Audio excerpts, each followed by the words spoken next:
votre confiance et fidélité à la chaîne mère. Il est 7h à Bamako, la même heure à Ouagadougou et 1 heure de plus à Niamey.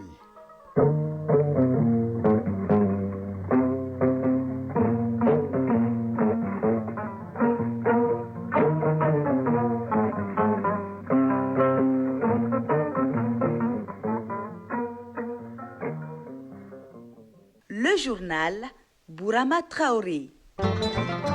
Mesdames et messieurs, bonjour et bienvenue dans la première édition de Mali Actualité, les titres. Bamako accueille ce jeudi les ministres en charge de la justice de la Confédération des États du Sahel. Une première est sur la table des instruments juridiques à harmoniser en vue de rendre la coopération judiciaire plus efficace entre les trois pays. Au Burkina Faso, le gouvernement joint l'acte à la parole. Il baisse de 10 à plus de 40% les prix des médicaments essentiels génériques et des consommables dans les centres de santé et publics. C'est un nouveau camouflet judiciaire pour le président américain Donald Trump. Le tribunal de commerce international des États-Unis bloque les droits de douane dits réciproques imposés depuis début avril sur l'ensemble des produits entrant au pays. Au tournoi UEFA à Mauritanie, les Aigles dames affrontent ce jeudi leurs homologues sierra-léonaises en demi-finale. Dans la leçon du sport, on vous parle de l'arbitre de football qui veille à l'application des lois du jeu. Les couples se font et se défont. Le divorce est donc devenu un phénomène banal dans notre société. La chronique judiciaire se penche sur les différentes formes de ce mal social. Et c'est tout pour les titres. Le Mali et la Turquie ont décidé à intensifier leur coopération dans les domaines de la sécurité et de l'économie. Le vice-ministre des Affaires étrangères l'a annoncé hier à Koulouba au cours de son entretien avec le président de la transition, Bourouaniti Durand, porteur des messages du président Recep Tayyip Erdogan à son homologue le général d'armée Assimi Goïta. À sa sortie d'audience, il s'est confié à notre reporter Garibou Pérou.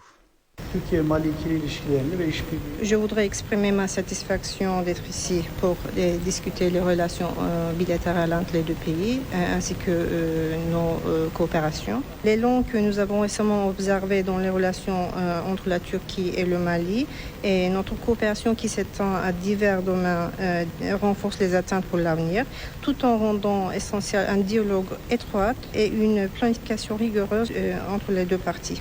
Aujourd'hui, j'ai réaffirmé à Monsieur le chef de l'État la disponibilité de la Turquie pour la solidarité entre la Turquie et le Mali. J'ai aussi rendu la lettre de notre président, la lettre qui contient le message de solidarité entre les deux pays. Nous suivons les développements au Mali dans le processus de transition ainsi que le développement au sein de l'Alliance des États du Sahel. En tant que Turquie, nous restons déterminés à contribuer aux démarches visant à réaliser le potentiel du Mali. Entre la Turquie et le Mali, il existe une coopération en matière de sécurité et de la défense. Nous voulons aussi intensifier notre coopération dans le domaine économique et dans le domaine de développement. Nous envisageons d'organiser une visite de notre ministre des Affaires étrangères, Hakan Fidan, avec des autres ministères concernés. Ils vont effectuer une visite au Mali. Dans le contexte de cette visite, on voudrait intensifier et améliorer davantage nos relations entre le Mali. Je suis aussi heureux de voir que Monsieur le chef de l'État avait aussi cette volonté d'améliorer davantage nos relations. Et je pense qu'avec cette visite, les relations turco-maliennes qui sont dans un niveau stratégique vont développer davantage. Oui, coopération, on en parle toujours avec le directeur du bureau régional du HCR pour l'Afrique de l'Ouest et du Centre. En visite au Mali, il a rencontré hier le Premier ministre, le général Abdoulaye Maïga, pour parler du financement et de l'assistance des réfugiés ainsi que des communautés qui les accueillent. Abdourafo Nyogonde, que vous allez entendre, salue l'hospitalité malienne. Il s'exprime au micro de Mamari Koné. Je suis venu rencontrer son Excellence, Monsieur le Premier ministre, pour faire le point de la coopération entre le Mali et le HCR. Comme vous savez, le Mali a accueilli un certain nombre de réfugiés et donc il était de bon ton, pendant ma présence, de venir le rencontrer en sa qualité de ministre aussi de l'administration du territoire. Donc il y a le ministre de tutelle donc, du HCR pour lui faire un peu le point des différents dossiers au titre de cette coopération avec le HCR. Comment se porte cette coopération? Mais elle se porte excellemment bien. Le Mali est un pays d'accueil qui reçoit les populations réfugiées, qui les accueille non pas dans des camps, mais dans des communautés. Et comme on peut imaginer, tant que les populations sont là et sont dans les communautés, à un moment donné, il faut s'assurer que l'assistance ne soit pas seulement pour les réfugiés, que l'assistance aussi puisse bénéficier, n'est-ce pas, aux populations qui les ont reçues et qui ont partagé avec ces réfugiés le peu de ressources qu'ils ont. Donc, il est question de voir maintenant comment stabiliser davantage toutes ces situations et voir un peu quelles sont les opportunités de financement auxquelles le Mali peut avoir accès, notamment des financements de la Banque mondiale, sur ce qu'on appelle la fenêtre réfugiés et communautés hautes. Donc ça a constitué une partie des discussions qu'on a eues avec son Excellence. Oui, les orientations ont été données, elles sont très claires, on va les suivre et on va s'assurer que dans les jours à venir, rapidement, un dossier puisse être monté pour nous assurer que la question du financement soit traitée. Célébration hier à Lagos, au Nigeria, des 50 ans de la CEDEAO. Un jubilé célébré en toute sobriété. Seule une poignée de chefs d'État se sont déplacés pour le 50e de l'organisation sous-régionale.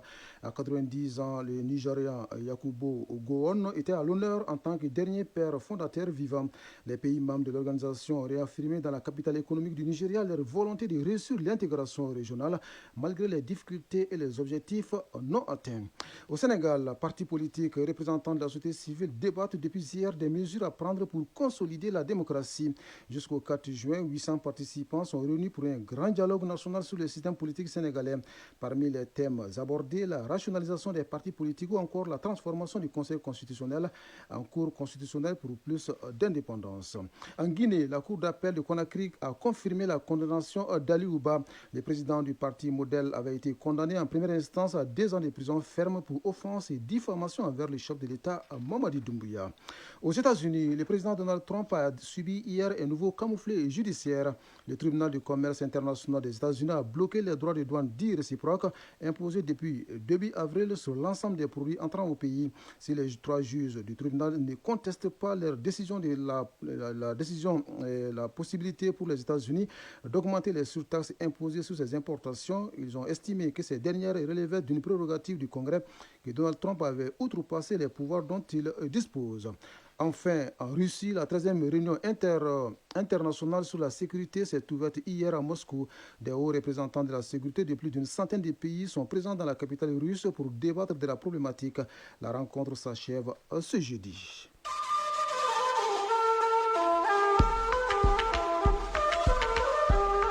AES Actualité.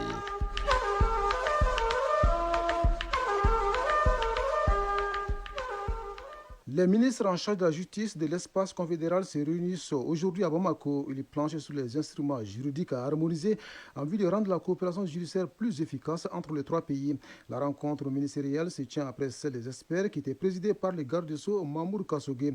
Je vous propose de l'écouter au micro de Boubacar Bablin Touré. Après la signature du traité qui met l'accent sur 3 domaines de compétences délégués à la Confédération, à savoir la défense et la sécurité, la diplomatie et le développement, il s'agit d'amorcer la phase de l'opérationnalisation avec l'adoption et la mise en œuvre progressive des mécanismes administratifs et juridiques qui impliquent au premier chef des départements ministériels dans l'objectif de dégager des cadres d'échange, de concertation et de coopération dans les différents domaines pour le développement de notre espace commun. C'est en cela que cette première réunion des ministres chargés de la justice revêt une importance capitale pour le secteur de la justice, qui se doit d'être un des leviers majeurs pour la paix et la stabilité sociale dans notre espace commun, mais aussi pour le développement social et économique auquel aspirent les populations. Abordant les thématiques qui feront l'objet de nos échanges, je dirais que l'uniformisation du droit et les modalités de la création d'institutions judiciaires communes sont au cœur des réalités que vivent nos populations et les acteurs économiques qui aspirent à la paix et à la stabilité sociale à travers des mécanismes juridiques et judiciaires garantissant la lutte contre l'impunité, mais aussi la sécurité juridique et judiciaire indispensable au développement des activités économiques. Oui, c'était à l'instant le ministre en charge de la justice, Mamour Kassogué, qui informe les invités que la cérémonie d'ouverture de la rencontre aura lieu à 11h au lieu de 9h comme initialement prévu sous la présidence du Premier ministre.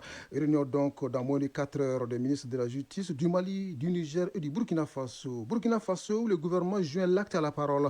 Il baisse de 10 à plus de 40% les prix des médicaments essentiels génériques et des consommables dans les centres de santé publique. La mesure est effective depuis le 26 mai dernier sur toute l'étendue du territoire national. Des discussions sont en cours pour étendre la dite mesure aux officines privées. D'autres précisions avec Lazare Sanou de la radio du Burkina. Les médicaments essentiels génériques et consommables connaissent désormais une baisse générale de l'ordre de 10 à 40%. Robert Lucien Cargougou, ministre de la Santé. Si on prend l'exemple d'une plaquette de captopril, 25 mg, il s'agit d'un médicament anti-hypertenseur de haute qualité. Ce médicament va passer de 140 francs CFA à 75 francs CFA, soit une réduction de 46%. Et pour un traitement de 3 mois, le patient va économiser un peu plus de 1200 francs CFA par rapport à l'année 2024. Pour l'insuline contre le diabète, l'ampoule va passer de 2750 francs CFA à 2500 francs. Pour un traitement de 3 mois, le patient va économiser 22 500 francs CFA. Pour les consommables médicaux, à titre d'exemple, le prix public des gants d'examen va passer de 75 francs CFA à 40 francs CFA. Le prix de revient CAMEG de l'ampoule du sérum antivénimeux polyvalent Afrique de l'Ouest injectable, qui coûtait 21 833 francs CFA, est cédé à un prix de vente publique de 2000 francs CFA, prix de cession CAMEG, sans aucune marge appliquée, mais plutôt une réduction de 19 833 francs CFA. Des mesures sont mises en place pour l'effectivité de la baisse des prix. Le ministre en charge du commerce, le ministre en charge de la santé sont chargés de travailler ensemble pour faire en sorte que ces prix soient observés, et nos équipes techniques vont se déployer sur le terrain pour s'assurer du respect de ces nouveaux prix. La mesure gouvernementale est rentrée en vigueur le lundi 26 mai 2025 sur toute l'étendue du territoire national. Des pourparlers sont en cours afin que le prix des produits pharmaceutiques connaisse une baisse dans les officines privées, a indiqué le ministre de la Santé. Oui, de la santé au Burkina Faso à l'intensification de la lutte contre les groupes terroristes au Niger. Les forces de défense nigériennes mènent des opérations de sécurisation du territoire national au cours desquelles des terroristes ont été neutralisés et des matériels saisis. Retour sur 5 jours d'opérations sur le terrain avec Jocelyne Amoussou de la Voix du Sahel. Sur la rive gauche du fleuve, dans le cadre de l'opération Al-Mahou, le jeudi 22 mai 2025, aux alentours de 9h45, dans le périmètre du marché hebdomadaire de Mangaïsé, une équipe de nos forces déployées en contrôle de zone a procédé à l'interpellation de membres influents des groupes armés criminels. L'individu en question faisait l'objet d'un avis de recherche prioritaire émis par nos services compétents. Au sein de l'opération Chara, le jeudi 22 mai 2025, une opération inopinée a été conduite avec succès par une unité des forces de sécurité dans un secteur de la localité de Tintabaraden. Cette intervention ciblée a permis l'interpellation d'un individu affilié à l'État islamique au Grand Sahara, activement recherché par les services de renseignement nationaux. Lors de son arrestation, il a été trouvé en sa possession des documents frauduleux et une quantité significative de produits pharmaceutiques contrefaits. Par ailleurs, dans le cadre de la phase 2 de l'opération Sarankassa, les forces de défense et de sécurité ont conduit 2 interventions d'envergure visant à neutraliser les réseaux criminels impliqués dans le trafic illicite d'hydrocarbures dans la région de Tawa. La première opération, menée par une patrouille mixte dans la localité de Funkoy, environ 10 km au sud de Tawa, s'est soldée par un succès opérationnel majeur. Les éléments engagés ont procédé à la saisie de 923 bidons de 25 litres d'essence, soit un total de 23 275 litres, la mise hors d'état de nuire de 5 véhicules de marque Toyota Hiace utilisés pour le transport frauduleux, la récupération de 3 motos usagées, probablement employées à des fins de repérage, ainsi que 16 bidons vides destinés à de futures opérations de remplissage. Dans le prolongement de cette dynamique, une seconde action coordonnée a été exécutée en milieu de semaine par une équipe de la brigade d'intervention et de recherche de Tawa. Exploitant un renseignement précis, les éléments ont mené une intervention ciblée dans les environs du village de Faska, au nord-est de Sauna Gomna. Cette opération a permis l'interception d'un véhicule de type Hiace transportant 176 bidons de 25 litres d'essence, soit 4400 litres de carburant de contrebande. Les véhicules saisis et leur cargaison ont été immédiatement remis aux services compétents pour les suites judiciaires et administratives requises.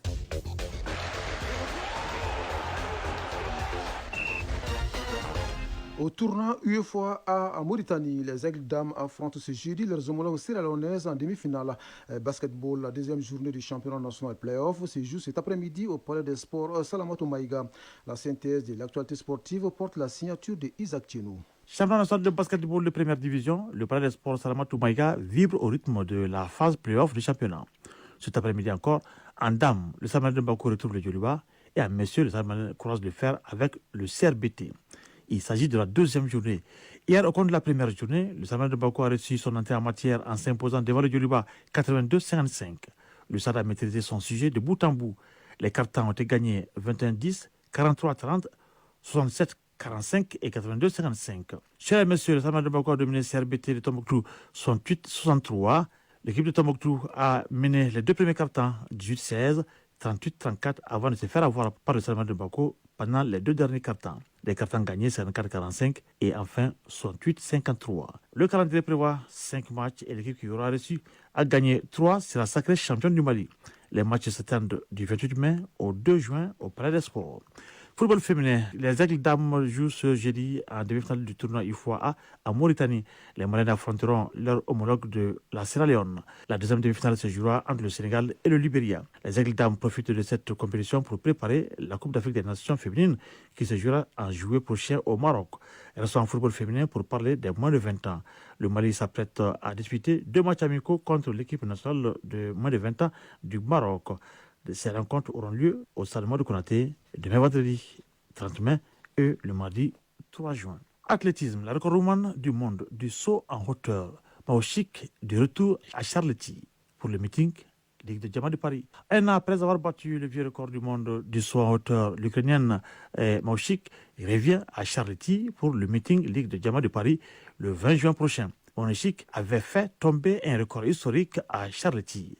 Après avoir porté son record d'Ukraine du saut en hauteur à 2,07 m, elle franchissait une barre de 2,10 m au premier essai, effaçant des tablettes le record du monde mythique de 2,09 m de la Bulgare Konstantinova, établi en 1987 au championnat du monde de Rome. C'était le 7 juillet 2024. Quasiment un an après la championne olympique et du monde, elle reviendra à Paris. Elle retrouvera notamment l'Australienne Eleanor, championne du monde en 2022. Oui, nous restons avec Isaac Tienou pour parler de la leçon du sport. Elle porte ce jury sur l'arbitre de football. Comme vous le savez, chaque match se dispute sous le contrôle d'un arbitre qui veille à l'application des lois du jeu. Explication.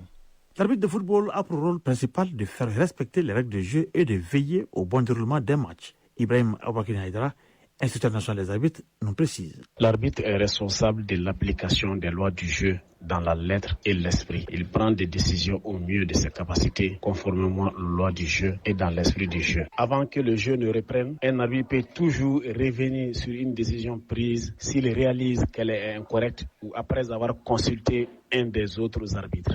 L'arbitre est l'autorité ultime sur le terrain et prend des décisions finales et applique des sanctions tout en étant impartial. Un arbitre a autorité pour imposer des sanctions disciplinaires à partir du moment où il pénètre sur le terrain pour l'inspection d'avant-match et jusqu'à ce qu'il le quitte après la fin du match, séance de tir au but compris. Les décisions d'un arbitre sont irrévocables, nous dit l'Institut national des arbitres Ibrahim Aboubakar Haïdara. Les décisions de l'arbitre sur les faits en relation avec le jeu sont définitives, y compris la validation d'un but et le résultat du match. Les décisions de l'arbitre et de tous les autres officiels de match doivent toujours être respectées. En cas d'infraction, l'arbitre peut distribuer des cartons, des sanctions ou des exclusions selon la gravité de la faute. Un arbitre peut montrer un carton jaune ou rouge à l'encontre des officiels d'équipe qui n'ont pas un comportement responsable. Si la personne fautive ne peut être identifiée, c'est l'entraîneur principal qui se verra infliger la sanction. L'arbitre doit veiller à la sécurité des joueurs et intervenir en cas de blessure grave ou de comportement dangereux. Chronique judiciaire. S'unir pour le meilleur et pour le pire semble se résumer aujourd'hui à sa seule expression. Les couples se font et se défont. Le divorce est donc devenu un phénomène banal dans notre société. En droit malien, il se définit comme la rupture du lien conjugal prononcée par le tribunal à la demande d'un des époux. On distingue plusieurs formes de divorce. Découvrons-les dans la chronique judiciaire signée Garibou Pérou. Chaque année, des milliers de couples au Mali mettent fin à leur union. Presque banalisé, le divorce n'est plus un tabou comme c'était dans le passé. Pour un oui ou un non, il se précipite devant un juge et le mariage vole en éclats. Maître Mariam Benikro Traoré, avocate. C'est le tribunal qui prononce le divorce. Mais pour présenter une demande de divorce devant un juge, il faut avoir un acte de mariage dûment établi devant l'officier d'état civil. Plus ou moins antagonique, nous avons en droit malien plusieurs cas de divorce. Les époux peuvent décider de divorcer par consentement mutuel. Dans ces cas, ils vont présenter une demande conjointe au tribunal. Et cette demande conjointe est accompagnée d'une convention de divorce. Cette convention va régler le sort des biens du couple, de même que le sort des enfants du couple. Les très jeunes couples ne sont pas autorisés à demander, c'est-à-dire tous ceux qui n'ont pas fait 6 mois de mariage ne sont pas autorisés à venir devant le juge solliciter un divorce par consentement mutuel. Et après le délai de réflexion aussi, le couple a un délai maximum de 6 mois pour renouveler. Si après le délai de réflexion, vous faisiez 6 mois sans venir renouveler votre demande de divorce, la première demande est caduque. Nous avons aussi le divorce par altération du lien conjugal. Ça, c'est une forme de divorce pour les couples séparés, de fait plus de 3 ans. Ça peut être pour des raisons d'abandon, ça peut être pour des raisons de voyage, ça peut être pour des raisons professionnelles dans un autre État ou bien une autre région. L'autre est en droit de demander le divorce pour rupture de la vie commune. Mais la loi continue pour dire que le conjoint qui pense que la rupture est insupportable pour elle, pour des raisons de santé, vu l'âge du mariage, même sa situation morale, peut s'opposer à ce divorce pour une rupture de la vie commune. À côté de ces divorces hybrides, nous avons les divorces pour faute. Plus conflictuels, les divorces pour faute impliquent une procédure plus longue. Là, les causes de divorce sont définies par la loi. Il suffit de regarder le 352 du Code des personnes et de la famille. Et si l'une des causes est là, l'autre conjoint peut demander le divorce. La loi dit quand il y a excès et injure grave, répété, l'un des époux peut demander le divorce. S'il y a un refus pour l'autre aussi de satisfaire ses obligations essentielles pour le mariage, vous pouvez demander le divorce. Et quand il y a une condamnation à une peine grave. Comment un juge tranche par exemple la garde des enfants, le partage des biens et la pension alimentaire? La loi dit que la garde revient à l'époux au profit duquel le divorce a été prononcé. Mais cette garde accordée par le juge, c'est une mesure provisoire et à tout moment, la garde peut être modifiée. Si on prend la charte africaine sur le bien-être de l'enfant, c'est-à-dire les enfants qui ont au moins 14 ans, on peut les écouter pour savoir avec qui ils veulent rester. Mais en pratique, les gens se gênent. Faire venir un enfant pour dire vous voulez rester avec papa ou bien vous voulez rester avec maman, les gens se gênent un peu. Parce que l'autre va se dire ah, puisque vous avez choisi l'autre, sinon ce n'est pas interdit. Le divorce a des conséquences sociales et économiques. En matière de divorce, personne ne gagne. Les 2 époux sont perdants, de même que les enfants. Quand on est marié, la femme est soumise au devoir d'obéissance. Le mari doit protection à sa femme. Les époux se doivent respect, fidélité, protection mutuelle. Tous ces devoirs disparaissent. La femme qui obtient le divorce, c'est-à-dire si le divorce a été prononcé au profit de la femme, non seulement en fonction de la précarité après le divorce, elle peut demander une pension alimentaire à l'époux qui a les moyens. Et ce dernier est tenu de verser le montant fixé par le juge jusqu'à son remariage pendant un délai de 5 ans. Et si le divorce est prononcé au tort exclusif du mari aussi, elle peut demander réparation. Et le montant, c'est le juge qui l'apprécie. Le mariage peut être dissous par la mort d'un des époux ou par le divorce légalement prononcé. Bien au-delà d'un simple acte juridique, le divorce laisse des cicatrices invisibles, des cœurs brisés et parfois ce sont des enfants sous le choc, égarés entre 2 mondes. Oui, c'était la chronique judiciaire et c'était la signature de Garibou Pérou, chronique qui met un terme à cette première édition de Mali Actualité qui vous a été servie par un trio à la mise en onde, Mamadou Boubacar Diallo, à la mise en ligne, Abdoulaye Aziz Koulibaly et au micro, Brahma Traoré. Après la page météo, Moussa Koulibaly s'installe pour la lecture des avis et communiqués. Les prochains rendez-vous avec l'information, c'est à 13h. Grand merci à vous de nous avoir suivis et très belle journée à vous, où que vous soyez.